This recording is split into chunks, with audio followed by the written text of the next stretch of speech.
হলেই আমাদের মনে হয় কিছু একটা বাইরের খাবার খাই, কিন্তু প্রতিদিন যেহেতু বাইরে যাওয়া হয় না তাই বাড়িতেই আজকে বানিয়ে নিচ্ছি। যদিও সন্ধ্যের টিফিনটা আমার ভাই তৈরি করে, তবুও আজকে ও যেহেতু বাড়িতে ছিল না, আমি ভাবলাম তো চলো এখন একটা এগরোল বানিয়ে নেওয়া যাক। তো সেই জন্য দেখো আমি এদিকে তৈরি করা শুরুও করে দিয়েছি, রুটিটাকে বেলে নিচ্ছি। এইবার রুটিটাকে বেলা হয়ে গেছে, এবার চলো প্যানে দেখো সাদা তেল দিয়ে রুটিটাকে এবার দিয়ে দেবো হালকা করে ভেজে নেওয়ার জন্য। আর এই দেখো তাড়াহুড়ো করার চক্করে তেলটা পুরো ছিটে আরেকটু হলে গায়ের মধ্যে পড়তো।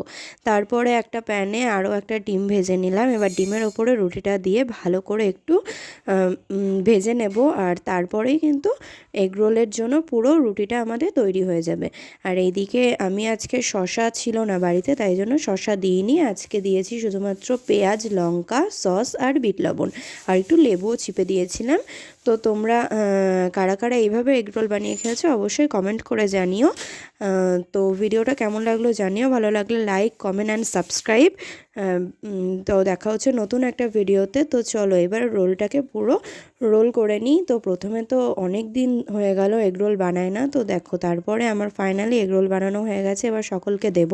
তো প্রথমে এদিকে দেখো মা নিয়ে নিল, এদিকে আমাদের বাড়িতে এসেছিলো কাকি তো নিয়ে নিল, আর তারপরে লাস্টে কিন্তু আমি খেলাম।